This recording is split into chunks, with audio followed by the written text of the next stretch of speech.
Bien, après le Covid, il a été question de développement de l'industrie en France et en Europe de manière générale, de manière très, très intense, puisqu'il avait été vu et su par tous et surtout par les autorités publiques que la baisse du niveau de l'industrie était un facteur de fragilisation des économies et notamment de perte d'autonomie, voire de souveraineté sur certains produits. Donc en France, pour restaurer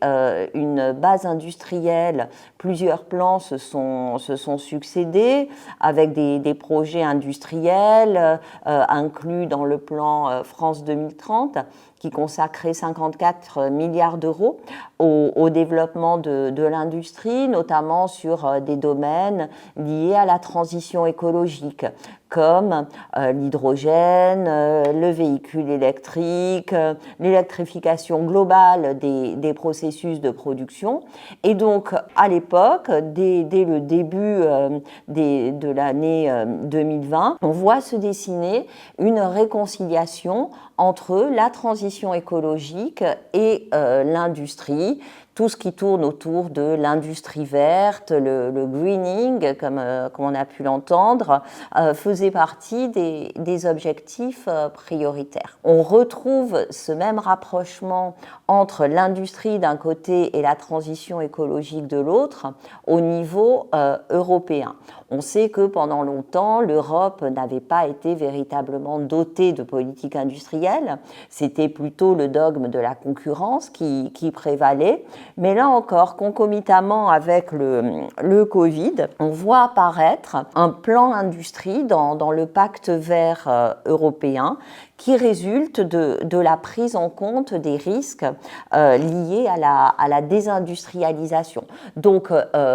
au niveau de l'Union européenne également, ce qui était jusqu'alors développé en silo, l'industrie d'un côté et l'écologie de l'autre, tend à se rapprocher avec des ajustements même sur des fondamentaux européens qui sont opérés à partir de 2020-2021. J'en citerai deux. Le mécanisme d'ajustement carbone aux frontières qui taxe certains produits situés en amont des filières de production pour éviter ce que l'on appelle les fuites de carbone, et les projets importants européens communs, les PIEC, qui permettent d'accorder des subventions d'État, jusqu'alors interdites, à des projets d'envergure allant avec ce pacte vert européen. Et ça, c'est un vrai grand changement.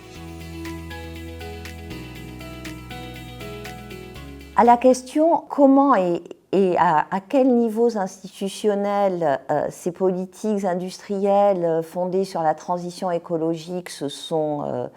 activées, on peut en premier lieu citer le rôle important joué par les collectivités locales, qui sont aussi les premières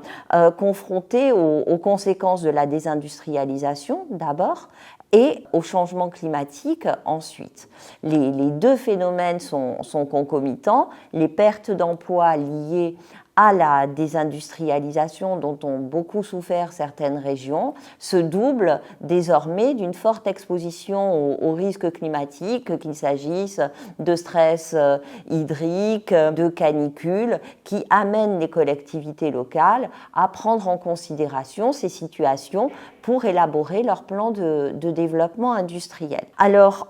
comment ça s'est passé? Bien, à travers différents canaux. Premier canal dont on a beaucoup parlé, c'est le ZAN, ou la zéro artificialisation nette des sols. De manière à préserver les sols et donc la capacité d'absorption des pluies, en maintenant donc des espaces naturels, il a été décidé au niveau national que l'artificialisation nette des sols devrait tendre vers zéro. Ce qui a amené les collectivités locales à prendre en compte ce qui était une contrainte et à arbitrer sur les projets entre, par exemple, construire des logements ou des lotissements et installer de nouvelles industries. Donc toute cette zéro artificialisation nette des sols constitue finalement une forme de cadrage des politiques industrielles à l'échelon local, avec des adaptations bien sûr qui ont pu être faites, comme par exemple pour les sites clés en main qui permettent à des activités industrielles d'être réalisées avec moins de contraintes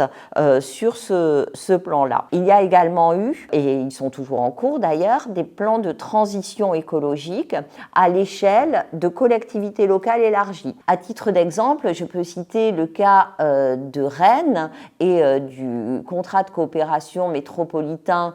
qui fédère 16 EPCI, dont la métropole, que nous étudions au laboratoire dans le cadre du programme général de POPSU Transition. Et donc, ces programmes métropolitains cherchent à initier des changements assez radicaux, mais qui s'inscrivent dans le moyen terme pour amener des territoires denses à avoir une meilleure articulation entre les activités résidentielles et les activités productives, à favoriser l'économie circulaire, à mettre en place des écosystèmes de production qui soient plus sobres en ressources et qui soient bien entendu moins émetteurs de gaz à effet de serre, mais aussi moins générateurs d'autres types de nuisances. L'économie circulaire, finalement, s'inscrit dans les programmes de développement de bon nombre de collectivités locales et nous travaillons donc par conséquent sur ce type de changement qui appelle des modifications non seulement des entreprises elles-mêmes, mais des relations entre les entreprises, ce qui explique que les collectivités locales, les agences de développement soient en première ligne de ces transformations. De manière encore plus localisée et en lien avec l'innovation, on peut remarquer également des nouveaux clusters, des nouveaux regroupements d'entreprises qui cherchent à promouvoir ou à faciliter ce processus de transition écologique. Deux exemples qui sont très différents. Un qui est plutôt orienté high-tech, comme la batterie Vallée dans le nord de la France, avec des gigafactories, d'importants investissements en matière de foncier, en matière d'occupation des sols et d'implantation de nouveaux sites de production, de manière à faciliter le passage aux véhicules électriques et à produire donc des batteries sur le territoire français. À l'opposé, mais toujours en matière de mobilité, on a ce qu'on appelle le Vélo Vallée Cluster,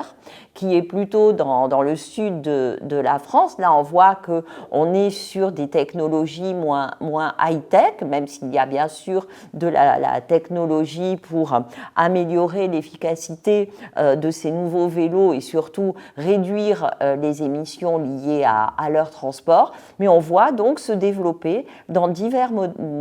domaines, sur divers modes d'organisation, des groupements d'entreprises qui donc sont territorialement ancrés, mais qui visent vraiment à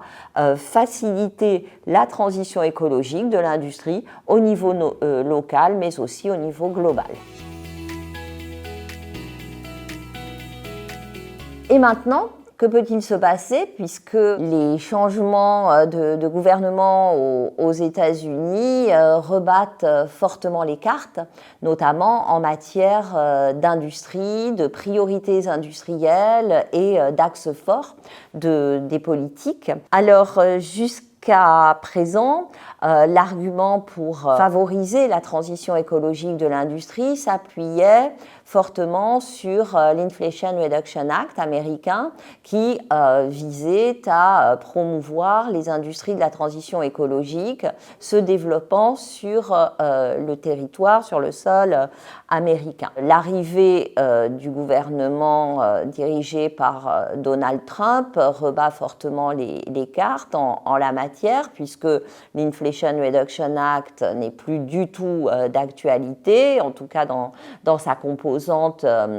transition écologique. Et de surcroît, les projets qui sont mis en avant ne sont pas du tout liés à cette transition, bien au contraire, pourrait-on dire. Donc l'un des aiguillons majeurs des politiques de transition écologique européenne, finalement, disparaît, ce qui amène à certaines réactions de la part des Européens. La première réaction, et on l'a vu très tôt se dessiner, c'est la fin de l'obligation d'information de reporting environnemental, donc la fameuse CSRD, qui est annoncée comme devant être soit supprimée, soit considérablement allégée par la Commission européenne. L'argument est le besoin d'un choc de simplification qui serait entravé par cette obligation de reporting environnemental demandée aux entreprises. C'est une mauvaise nouvelle parce que beaucoup d'entreprises avaient déjà commencé leur transition et que de plus, la littérature montre que l'application de normes peut inciter les entreprises à innover. Donc l'incertitude qui est créée autour de cet avenir de la CSRD accroît finalement l'incertitude individuelle à laquelle sont confrontées les entreprises. Ce que l'on observe aussi, et les annonces sont très récentes, c'est un changement de priorité, puisque depuis quelque temps, pour des raisons de sécurité, la priorité n'est plus aux technologies vertes, mais à l'IA, d'abord à l'intelligence artificielle et depuis quelques jours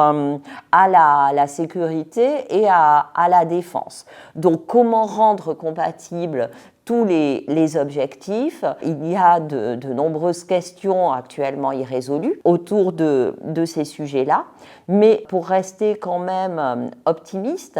on peut espérer que si l'objectif des entreprises est de réduire les coûts de production, sachant que le coût du travail a déjà été considérablement allégé, notamment en France, du fait des nombreuses exonérations de cotisations sociales qui s'appliquent pour environ 75 milliards d'euros par an, eh bien, on peut espérer que les entreprises cherchent désormais à réduire leurs coûts de production au-delà du coût du travail, et l'efficacité énergétique, la sobriété en énergie et en matière peuvent être de bons stimulants pour parvenir à cet objectif-là, et espérons que les moyens mis en œuvre